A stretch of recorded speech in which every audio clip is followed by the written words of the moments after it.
Voici une chose qui te distrait dans ta vie. C'est toi-même. Alléluia. Toi-même.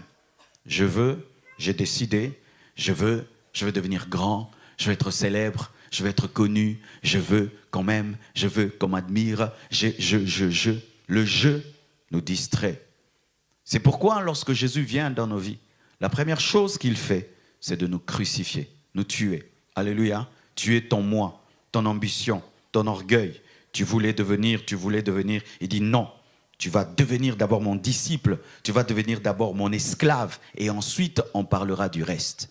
Frères, sœurs, si tu veux demeurer chrétien jusqu'à ta mort, voici ton premier ennemi, toi-même. Toi-même. Ce n'est pas d'abord le diable, le démon, non, toi-même. L'homme sans le diable va en enfer. Le diable a perverti le premier homme, Adam. Et Adam a engendré des hommes déchus qui vont en enfer, mettons, à 100 à l'heure. Et le diable vient seulement précipiter ta course. Tu allais à 100 à l'heure, il te pousse, tu vas à 200 à l'heure.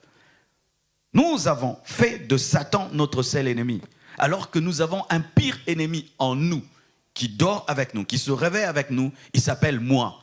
Moi, j'ai décidé, je veux.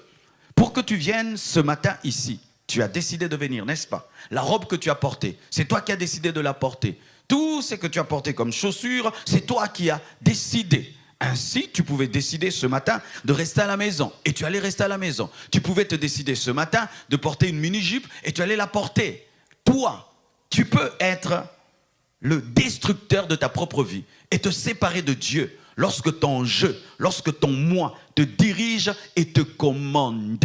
Et lorsqu'on devient chrétien, nous faisons parler le Saint-Esprit lorsque c'est nous-mêmes qui parlons.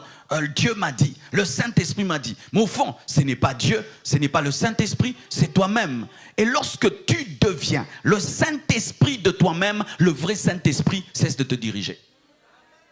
Alléluia. C'est pourquoi n'ajoutez pas foi à tous vos rêves. Tu peux avoir des grands rêves, mais ce n'est pas l'esprit qui t'a parlé, c'est ton jeu qui t'a donné des visions et des rêves. Quelqu'un qui rêve de devenir grand et rêve qu'il prêche devant une foule, c'est normal, parce que déjà sans le Saint-Esprit, tu rêvais de devenir grand. Alléluia. Quelqu'un qui aime une femme et qui la rêve la nuit, eh ben c'est normal, tu es déjà amoureux. Amen. Hein? Ainsi, n'attachez pas tout ce que vous voyez à Dieu. Ça peut être à vous-même. Ça peut être à vous-même. Alléluia. Je veux bien prêcher. Ben, ça peut être pour moi-même, pas pour Dieu. Je veux faire des miracles. Ça peut être pour moi, pas pour Dieu. Il y a beaucoup de choses que nous attribuons à Dieu, mais qui viennent de nous. Et lorsque le toi devient grand, tu deviens Lucifer. Lucifer a cessé d'adorer parce qu'il pensait qu'il était digne d'être adoré.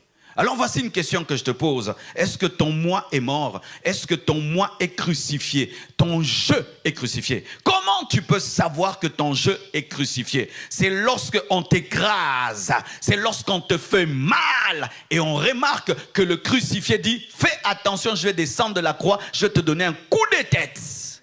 Là, tu n'es pas crucifié, tu es évanoui. Et il y a beaucoup des évanouis dans les églises et nous pensons qu'ils sont crucifiés. C'est pourquoi Dieu met à côté de nous des testeurs de crucifixion. C'est-à-dire des personnes qui viennent remettre en question notre conversion pour qu'on prouve qu'on est mort. Si après ce culte, quelqu'un t'insulte, qu'est-ce que tu vas faire? Tu vas répondre. Si quelqu'un après ce culte te manque du respect, qu'est-ce que tu vas faire? Tu vas répondre. Et nous avons des églises charnelles remplies de moi et de moi et de moi. C'est pourquoi on se tiraille, on se bat, on se querelle, on se dispute. Pourquoi? On est tellement vivant. Va au cimetière, il n'y a aucune querelle. Tout le monde est à sa place, tout le monde est calme. Mais va dans une école maternelle, tu vas voir, il a pris mon bonbon, il a pris mon chocolat, il m'a regardé. Et les églises sont devenues des écoles maternelle où on se plaint, où ceci, il m'a dit ça, il m'a mal regardé, il m'a pas salué, il m'a pas ceci, il a pris ma place, il a pris mon poste, c'était mon tour, c'était moi, moi, et moi. Et le moi amène la distraction.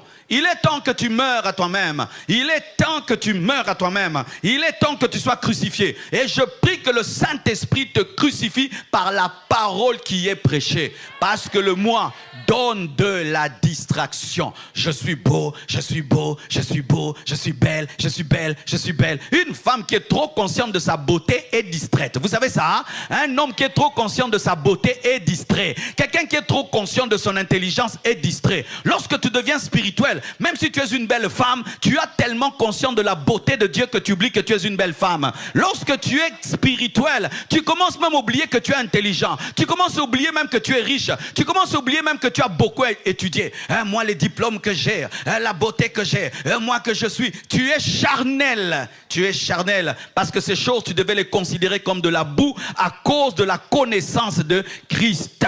Le je, le moi, tue notre vie et tue l'Église parce que moi amène toujours la mort.